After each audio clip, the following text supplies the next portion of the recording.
Southeast Cornerstone. I'd like to welcome Lindsey Cameron. Lindsey is here today to talk to us about yoga and possibly mention a little bit about massage. Lindsey is presently in Peru, and yeah, I'll just let her take it from there. And thanks, Lindsey, and welcome, and take it away.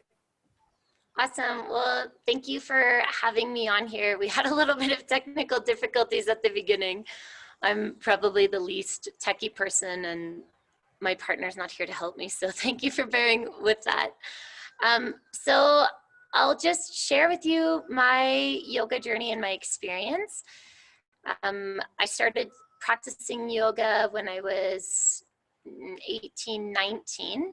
And it's become a major part of my life. It is my life. It's what I do for work.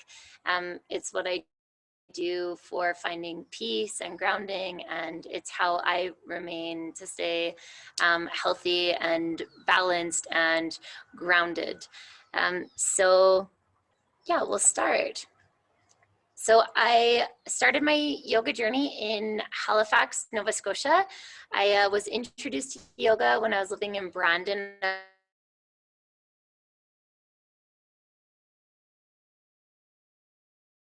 Courses with my life, I was like, no, you have to step away from this. And I packed up my car and I moved to Halifax with my really dear friend. And I enrolled in a 200-hour teacher training.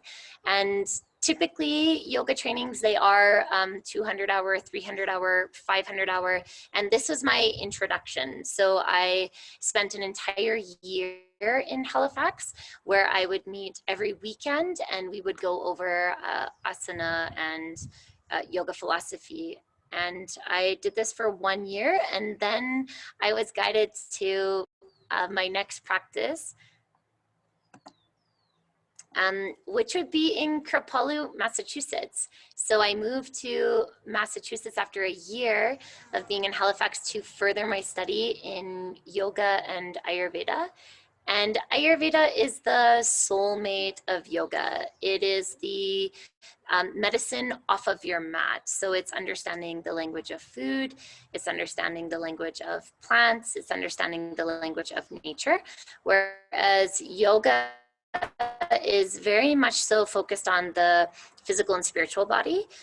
And so yoga more so is kinesthetic literacy. So learning through movement, learning through discipline, tapasya, learning through the posture, and bringing your body into alignment and really cleaning the physical channels and your blood vessels, your muscle tissue, the adipose tissue, etc.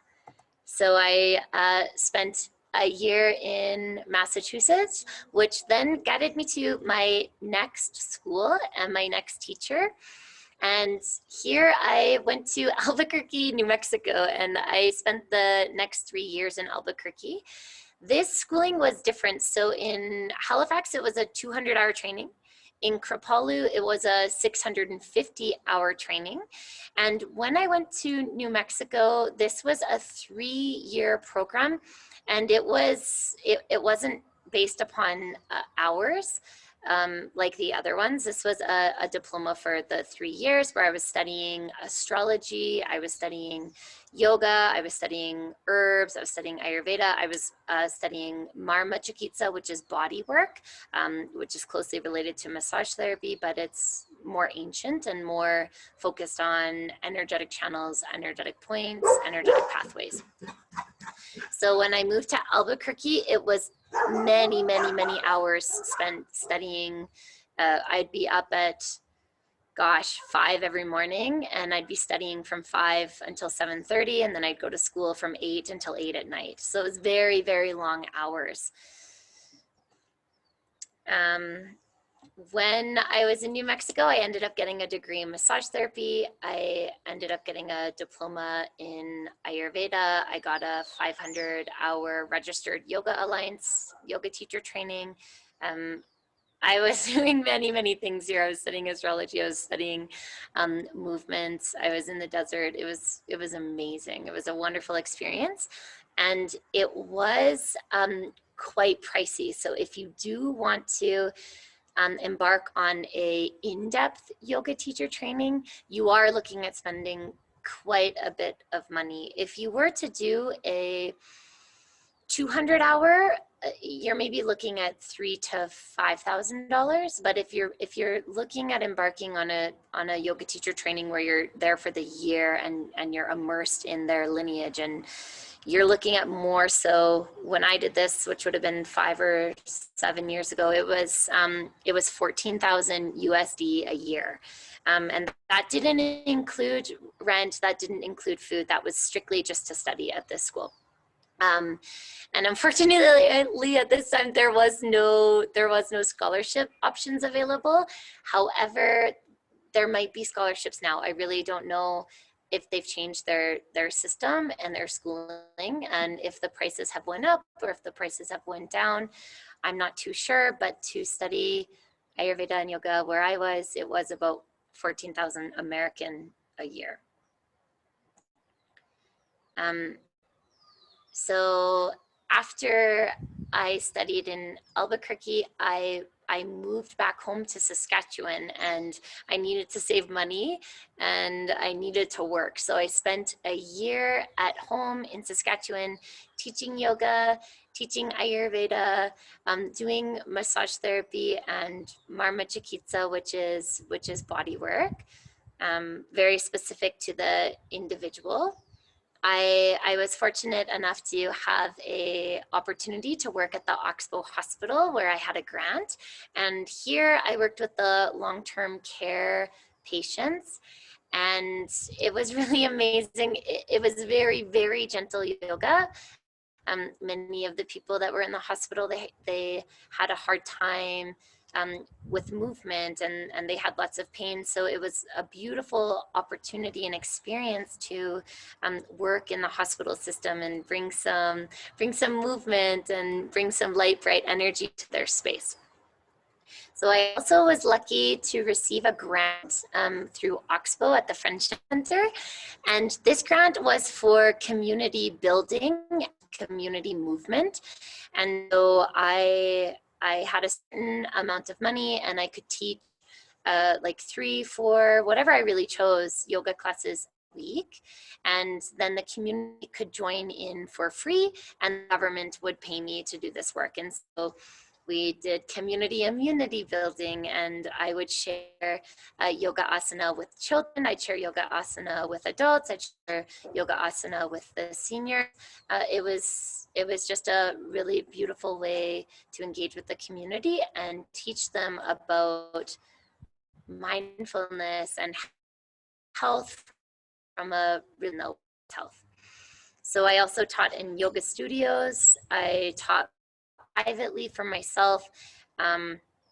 If you're interested in the yoga world, I highly suggest you dip your toes in many different studios and lots of water, because you don't know what you really love and like until you've explored and tried this out.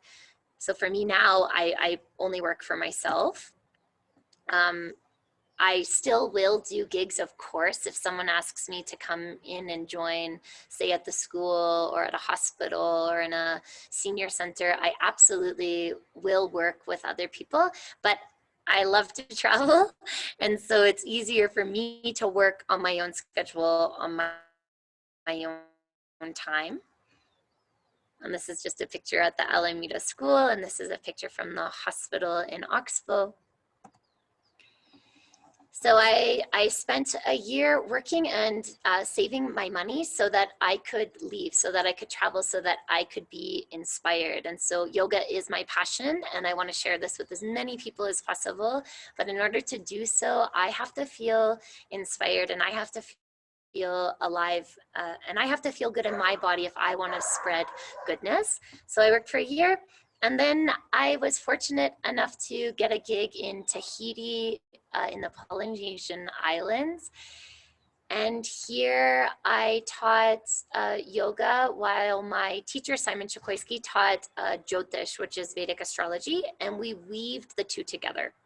So this is something that's really great with yoga, is that you can weave it with other professions. So for me, I combine yoga with Ayurveda, with astrology, with Marma Chikitsa. So I blend a bunch of practices together, and it weaves really beautifully with other healing arts. So if you were interested in TCM and then bridging yoga with this, or if you were interested in being a massage therapist and then weaving yoga with this, or really any job. So you could be a school teacher and weave your yoga into your class, or have them be completely separate. But yoga does flow and blend really well with other arts, with other healing arts specifically. And a really cool thing about being a yoga teacher is you might have the opportunity to travel and share yoga wherever you go, because where you are with your voice, there you are. So you could teach publicly, you could teach privately, you could teach online.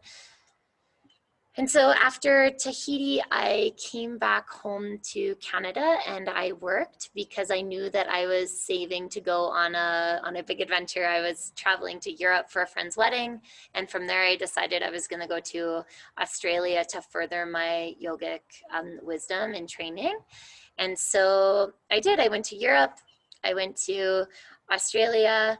And while I was in Australia, it was really a journey for me. So I spent I spent my time in Australia practicing. I had a pedal bike and I would bike every day, 12K a day, to make it to various yoga studios, teachers that really inspired me to be a better person and inspired me to teach a better class. And so I was living in Australia with my sister. We lived in a tent for 3 months, which was really humbling and quite an experience. You don't realize how lucky you are to have running water and a dresser and the comforts of your home until you don't have that any longer. So I was in Australia, really deepening my sadhana, which is my personal practice, so that I could give more to the community and so that I could give more to my yogis who practice with me.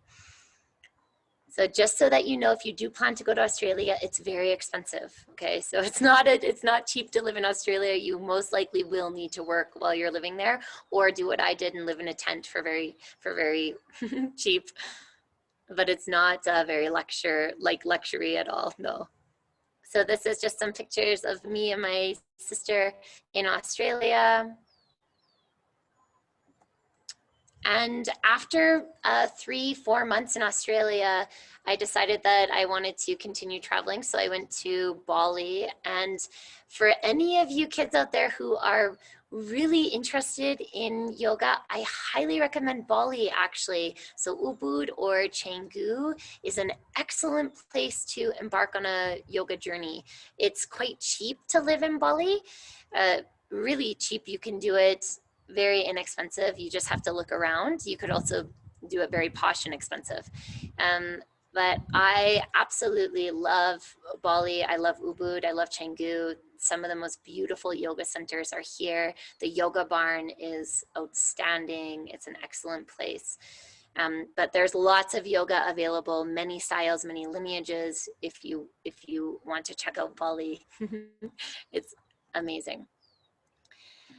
After Bali, I went to Cambodia, and actually there's not much of a yoga scene in Cambodia, but I was learning a lot about, it was like heartbreaking, but I was learning a lot while I was in Cambodia, and it was a very, very humbling experience to check out this space and be with these people, and it gives me goosebumps even talking about it.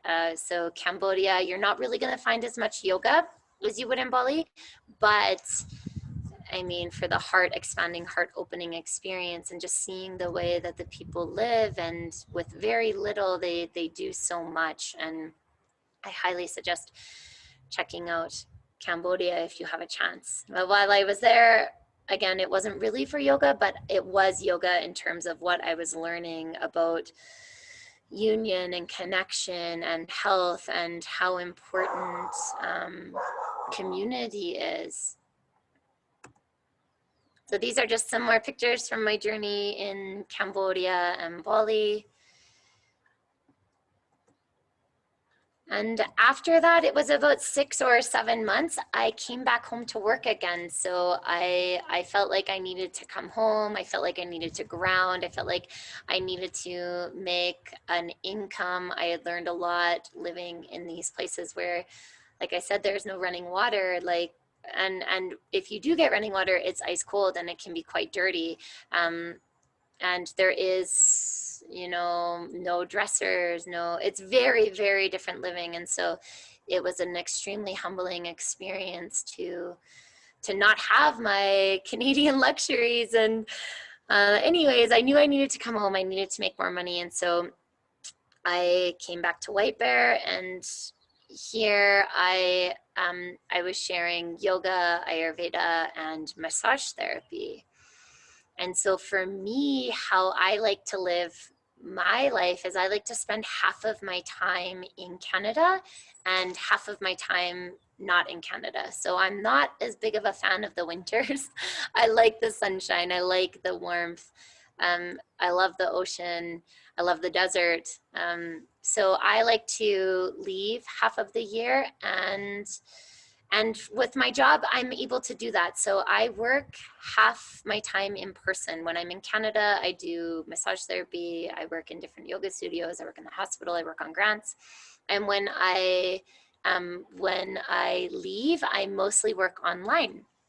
So I work over Zoom, where I teach yoga and where I do Ayurvedic consults. And when I land somewhere, I make sure that I can connect with a yoga studio and that I can connect with the community. And so currently I'm in Peru, and I'm a part of a yoga teacher training. And so they have me come in, I talk about Ayurveda, I talk about anatomy, physiology, kinesiology, pathophysiology. I teach yoga asana, and I'm also currently doing Ayurvedic consults. So I work with people one-on-one on their health. I'm doing private yoga consults. I work with a lady just actually down the way, and I do private classes with her, and I also still do body work. So I'm able to make it work. For me, I need the freedom and I like the whimsicalness.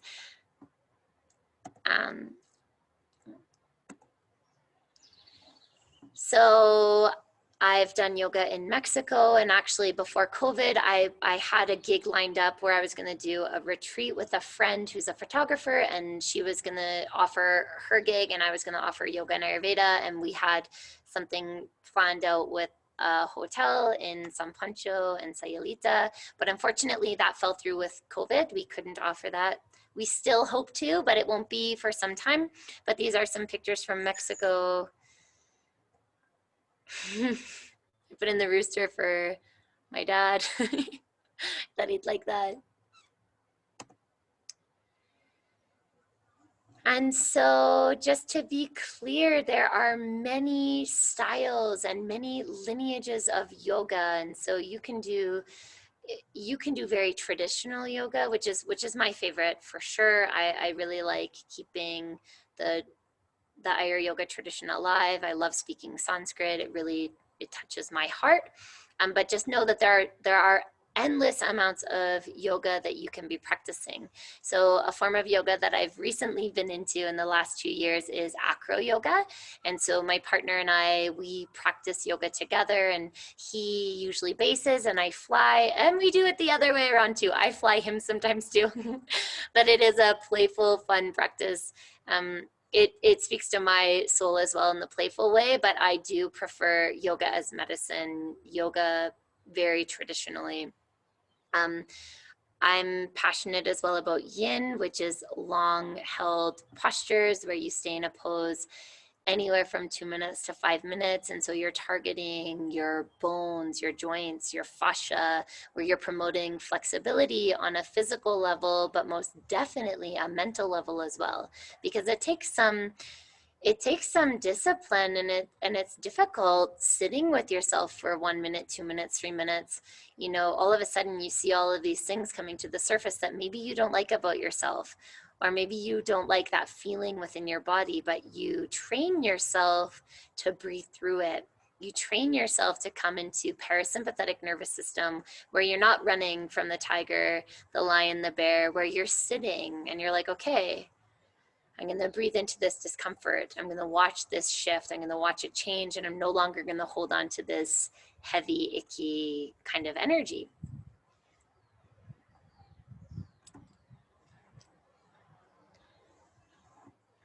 So for yoga, if you are embarking on the yoga journey, you can practice yoga anywhere at any time in any space, but just do know that it is best to practice on an empty stomach, because you're moving a lot in yoga and you're flipping upside down, and you know, your food is going to move in that way as well. So you don't want to be, you know, nauseous while you're practicing yoga. So it is best practiced on an empty stomach. Traditionally, it's done first thing in the morning from like 4 a.m. to 6 a.m. in this very sattvic, peaceful time. But you can practice it anytime, anywhere.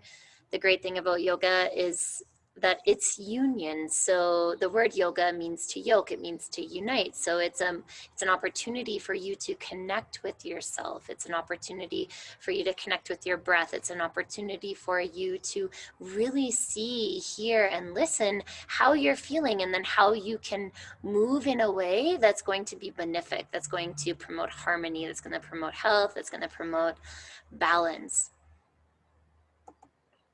So these are just some more pictures of my yoga journey. This is one of my best friends, Hazel from New Mexico, and my partner, Tom.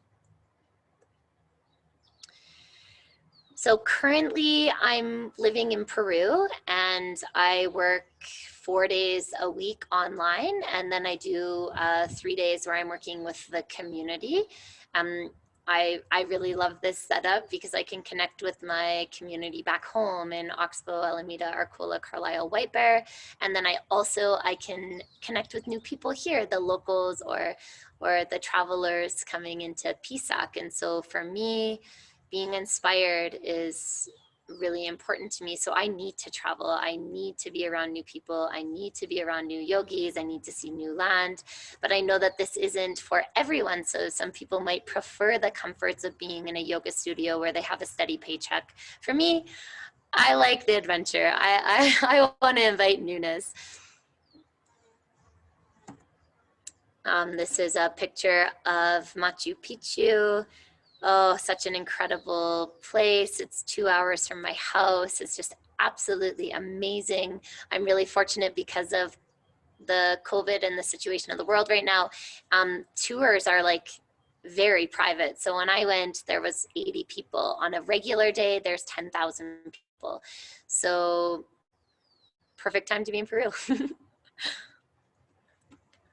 Something else that I'm doing is I'm co-teaching women's healing events with my dear, dear sister, my dear friend Sam.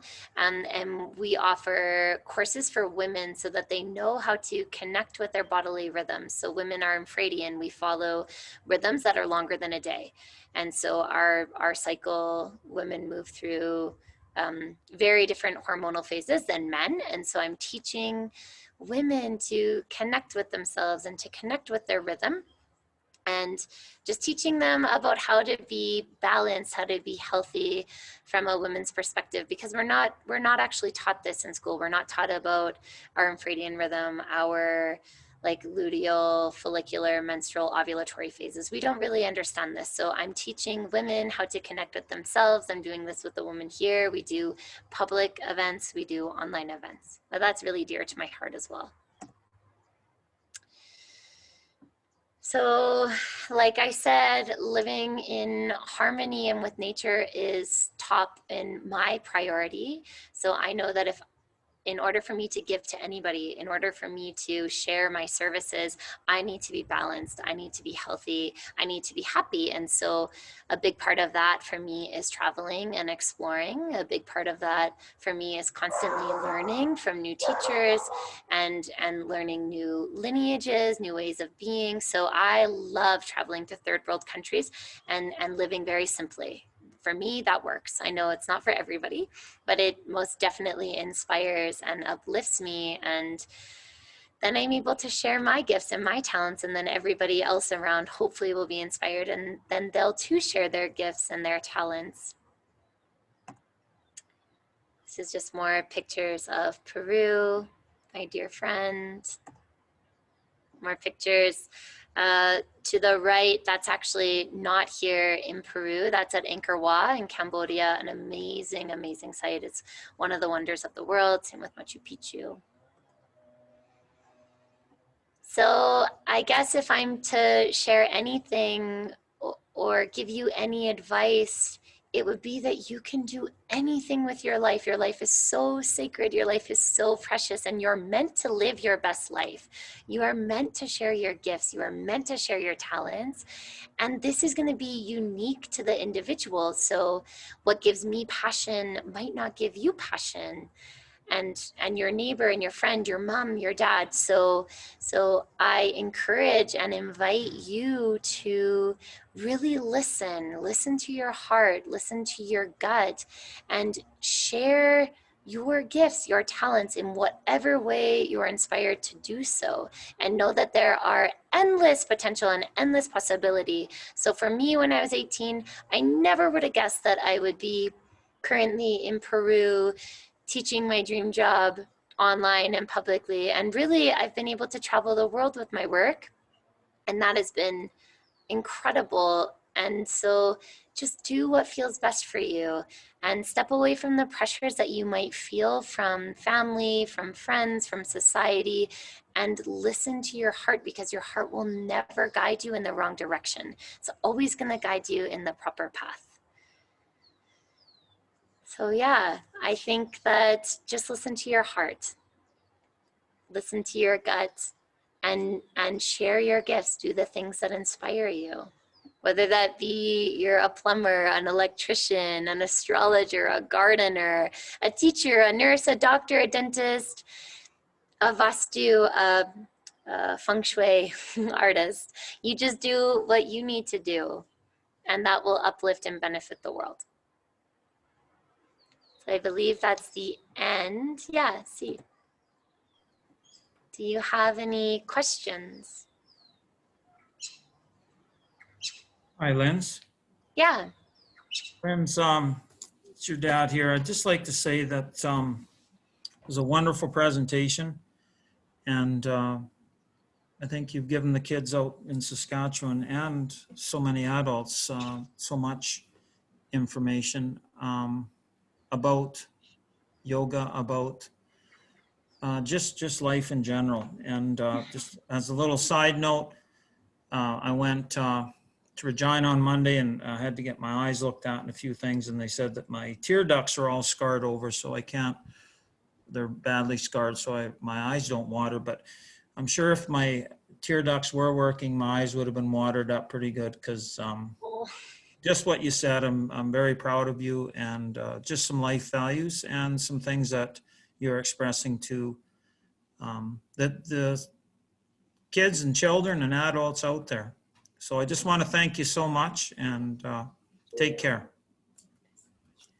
I'm kind of at a similar position in Sun West School Division, and I really think you kind of hit the nail on the head with the one of the principles for career counseling is follow the high five principles, and one of those is follow your heart, follow your passions. And I think there's what you said was right on, because we sometimes think that there's some unrealistic pressures on 17, 18-year-old kids when they're leaving high school to kind of have their life mapped out in front of them, and it's not always that simple. And if you follow your heart, it can take you lots of places. Yes, and you know what? And you can change your path. Like I started in working. Well, I started with going to be a teacher and to work with special needs children, and I ended up having an injury, and I thought my life was over. I was like, no, I have to drop out of school, and now I felt like my youth was robbed from me. And then, with time and with patience and with practice, I ended up on my yoga journey, and that to me is my passion and is my life. And had I not been injured, and had I not been thrown off the wagon, I wouldn't be here. I might be I might be doing something else, which could be wonderful as well. But for me, this is without a doubt my biggest passion. I never feel like I'm working ever, because it brings me so much joy, and you can do something that brings you joy, and you can change your mind, and you can change your path, and you can do anything, anything. And if you go down a path that's, you know, maybe negative or doesn't feel quite right, well, you just turn around, fork, go in a different direction, try something new, keep trying things until you do find what resonates with you, until you do find what's in alignment with your heart, with your dreams, with your desires. Yeah, and that can be something really adventurous like you're doing, or it can be something, you know, as more traditional. You could be too. working in a cubicle, working, you know, that might bring you so much joy, you know, sitting and doing filing or doing computer work, or Yeah. So, everyone is so different, and you Yeah. just have to do what works for you. yeah, And don't worry about what other people think or what their expectations are. If I you agree. are interested in business, do that. Yeah, I think it's a strong message, and I appreciate what you've done. Thank you very much. Thank you, thank you. You Thank are- you for your patience at the beginning. I was going to say, Lindsey, you are a very wise woman for your age. So thank you so much for sharing your insight, and these pictures were absolutely to dream for. I think we can all aspire to someday being able to travel like that. So thank you. Oh, thank you very much. Well, if there's any questions, feel free to reach out to me. The kids are welcome to send me an email. I have a business page on Instagram. They could also reach me there, or through you guys, you could reconnect with me. But I just hope that you feel inspired to live your best life, because you were born with a purpose. You came here for a reason, and that is to share your unique talents, your unique gifts with your community, with the world. Yeah. Linz, for you here. I know that a lot of people view yoga as not that difficult. And I know when I attended some of your classes, like I go way back, I've pretty near broke every bone I have, you know, I've worked rigs, I've played a lot of hockey, played a lot of ball, bee farmer. So I don't care if you're walking across your farm, or if you're going out to a service rig, or if you're still young playing ball or hockey or some type of sport, or if you're bull riding. After I had a few classes with you, I couldn't believe the difference in my blood flow and how my muscles felt. I think that was the most important thing. And I know my son, who is It to be easy. This is definitely the case. They're like, oh, this is gonna be simple. Well, it's, I mean, there are moments where it can feel really beautiful, and there are moments where it's not. So yoga is svadhyaya. Svadhyaya means self-study. And when you enter a posture, when you're holding a pose, and you know, say Virabhadrasana 2, Warrior 2, and you're sitting in this discomfort on a physical level, on a mental level, on an emotional level, you're faced with yourself. So whatever you're carrying, you have to move through, you have to digest, you have to see, you have to feel. And so a lot of people who are very athletic, they come to yoga and they're like, this is going to be a breeze. And then they get their butts kicked. I know my boyfriend is one of them. He's like, oh, I had a hockey scholarship down in Minneapolis. This is going to be nothing. And he practices regular with me now. And he's like, there is no harder practice in terms of physical practice than yoga. Whether it be gentle or not, you have to face your demons, whatever's within you is coming up to the surface, and you have to breathe through it. You have to sit through it. You have to muscularly withstand and have the tapasya to be in this posture. And so it is tricky. It's not an easy practice. But it is a practice that I highly encourage that you do, because on every level you begin to cleanse. Your mind becomes clear. Like my dad said, your blood, your rasa, your rakta starts to flow. You become more toned on a muscular level. You melt away adipose tissue. You melt away any old limiting beliefs that are no longer serving you. And you really come into connection with your heart, because you get quiet, and you can see and hear things that weren't necessarily available to you prior to your yoga journey. And so it's most definitely cleansing. It's most definitely cleaning and clearing. You become more strong mentally, physically. My brother practices yoga for that purpose, that he can have the clarity when he's going into ball or golf, etc.